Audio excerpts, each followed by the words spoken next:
Bem, pessoal, vamos de BTC no fim de tarde dessa sexta-feira, 13 de outubro, agora na Espanha, 22 horas e 17 minutos, no Brasil, 17h17, sexta-feira 13. Gente, a BTC aqui no 4 horas retomou a nossa tendência de alta.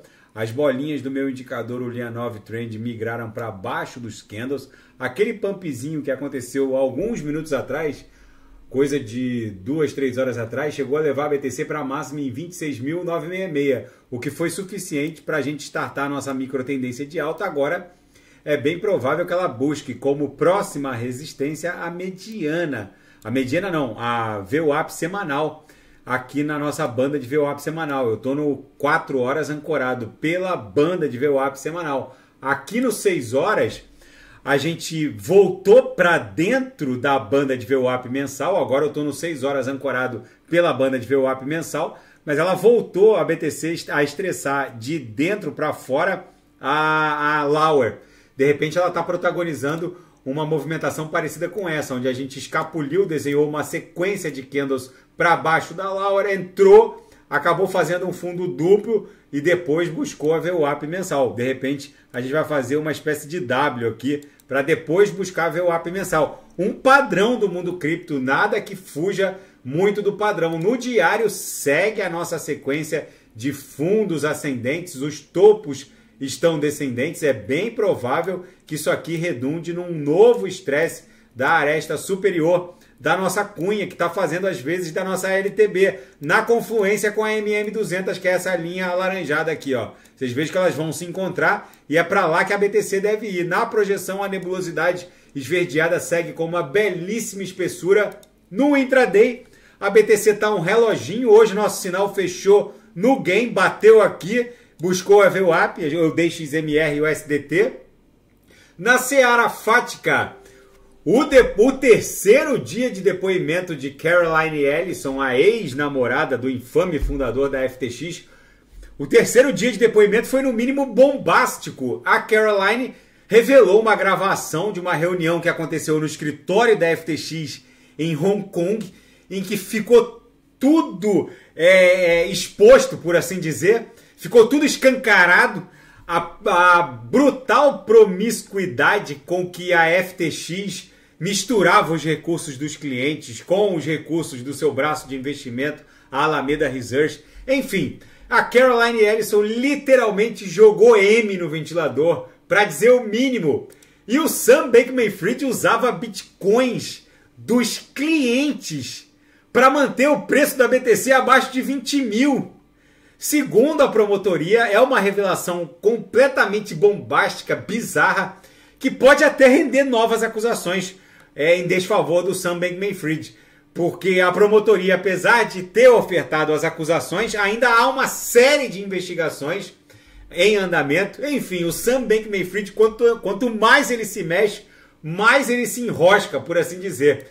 E mudou o comando do dólar Tether, a maior stablecoin do planeta. Agora tem um novo CEO, Paolo Ardoino.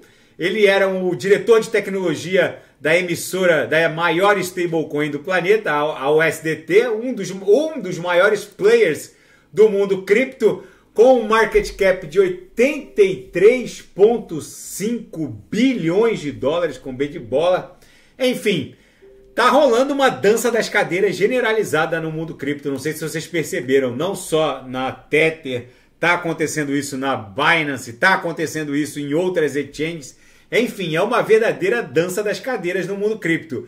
Na seara geopolítica e finanças internacionais, a Arábia Saudita interrompeu a normalização e uma eventual retomada de relações diplomáticas com Israel, em razão do aumento da temperatura nessa guerra declarada contra o Hamas. É um duro golpe para os Estados Unidos, para a administração Joe Biden, que queria deixar esse legado de retomada das relações diplomáticas entre a Arábia Saudita e Israel. A Arábia Saudita confirmou que fez uma pausa na diplomacia, visando a normalização de laços com Israel, depois do recrudescimento e da explosão dessa violência entre as forças israelitas e o Hamas. Ainda na seara geopolítica e finanças internacionais, o ultimato que Israel deu para a evacuação do norte da faixa de Gaza já se esgotou. 1 milhão de habitantes do norte da faixa de Gaza não tem nem para onde ir, nem para onde se esconder. Israel já está iniciando a incursão terrestre. Não há eletricidade, não há água, não há mantimentos. Vamos ver, Israel ofereceu um corredor humanitário para tirar essa galera, mas até agora o que se vê são só cenas de destruição e bombardeio. Enfim, os mortos já passam de 3 mil, já há agências de jornalismo reportando 4 mil mortos. O Hezbollah, um grupo que se auto-intitula um mero partido político no Líbano, mas que é tratado por Israel e por outros países como um grupo terrorista, diz que não vai ceder aos apelos e vai sim entrar na guerra declarada entre Israel e o Hamas.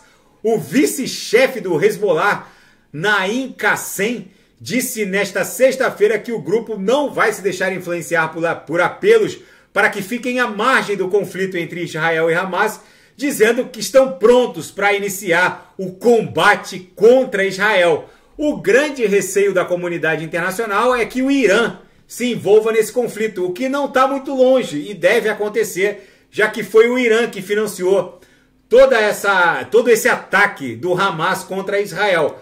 Gente, a BTC aqui escapuliu da Laura na banda de VWAP mensal, voltou, de repente está protagonizando um fundo duplo, está desenhando aqui um candle vendedor no 6 horas, é possível que ela forme um W para depois buscar a VWAP mensal. No diário segue a nossa figura de acumulação, isso aqui provavelmente vai explodir em direção a MM200 na confluência da média móvel de 200 períodos com a aresta superior da grande cunha. Tá bom, pessoal? Se nada fugir do script, eu volto amanhã para analisar a própria BTC. Fiquem com Deus e quem quiser sugerir alguma análise é só colocar nas mensagens abaixo. Até amanhã, grande abraço. Fiquem com Deus.